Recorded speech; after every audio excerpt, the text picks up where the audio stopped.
मतदारांनी शिवसेना युबीटीला मतं दिली आणि यांनी ते मत शिंदे सेनेला नेऊन दिलं.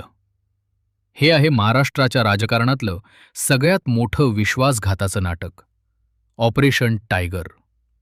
नमस्कार मंडळी.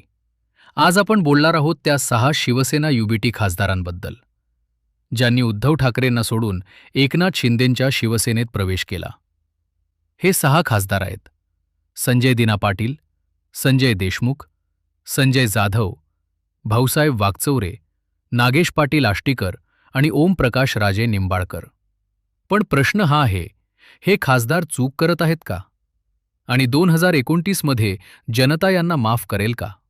हे सगळं इतकं अचानक घडलं का? नाही, याची योजना खूप आधीच आखण्यात आली होती. याचं नाव आहे ऑपरेशन टायगर.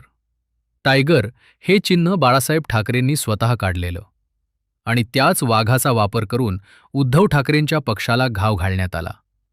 हा योगायोग नाही, हा राजकीय डाव आहे. मुख्यमंत्री देवेंद्र फडणवीस यांनी स्वतः सांगितलं, ऑपरेशन यशस्वी झालं आहे. आणि एकनाथ शिंदे म्हणाले, मी कोणतंही ऑपरेशन अर्धवट सोडत नाही. म्हणजे बीजेपीने हे घडवून आणलं हे स्पष्ट आहे. 6 पैकी 9 म्हणजे 2/3 खासदार.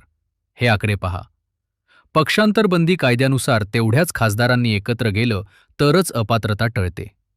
बीजेपीने हे गणित अगदी काटेकोरपणे केलं. आता या खासदारांनी सांगितलेली कारणं ऐका. निंबाळकर म्हणाले, विरोधात बसल्यामुळे जनतेसाठी काम करता आलं नाही. आष्टीकर म्हणाले, पक्षात आमच्यावर टीका झाली म्हणून आम्ही निघालो. पण मंडळी, एक प्रश्न विचारा स्वतःला.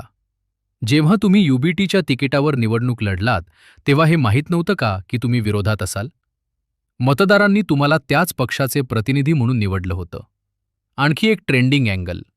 आदित्य ठाकरे यांना मोठी जबाबदारी देण्याची चर्चा पक्षात होती जून 19च्या स्थापना दिनाला.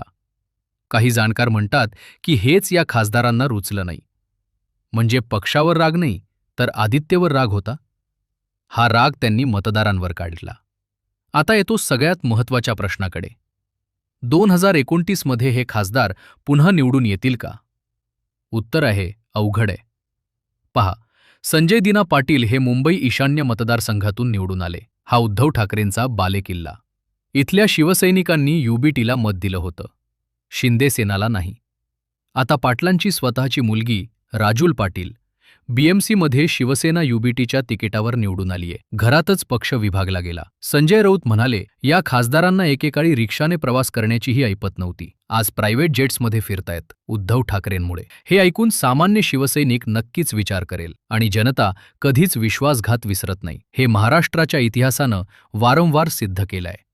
पण हे खासदार आत्ता सुटले असं वाटत असलं तरी अपात्रतेची तलवार अजून कायम आहे. शिवसेना युबीटीनं या 6 खासदारांना शो कॉज नोटीस पाठवलंय. अरविंद सावंत यांनी लोकसभा स्पीकरकडे लेटर दिलंय. सुप्रीम कोर्टमध्ये हे प्रकरण जाणार आहे.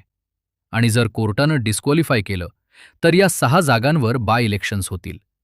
आणि त्या निवडणुकीत जनता आपला रागच बोलेल. मंडळी, महाराष्ट्राचं राजकारण नेहमीच धक्के देत आलंय. 2019 मध्ये एक धक्का बसला, 2022 मध्ये दुसरा, आणि आता 2026 मध्ये तिसरा. पण या सगळ्यात एक प्रश्न शिल्लक राहतो.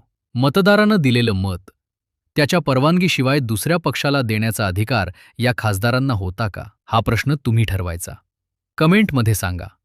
हे खासदार 2029 मध्ये पुन्हा निवडून येतील का? व्हिडिओ आवडला असेल तर लाईक करा, शेअर करा, आणि असे महत्त्वाचे अपडेट्स मिळवण्यासाठी चॅनलला सबस्क्राईब करायला विसरू नका. जय महाराष्ट्र, जय हिंद.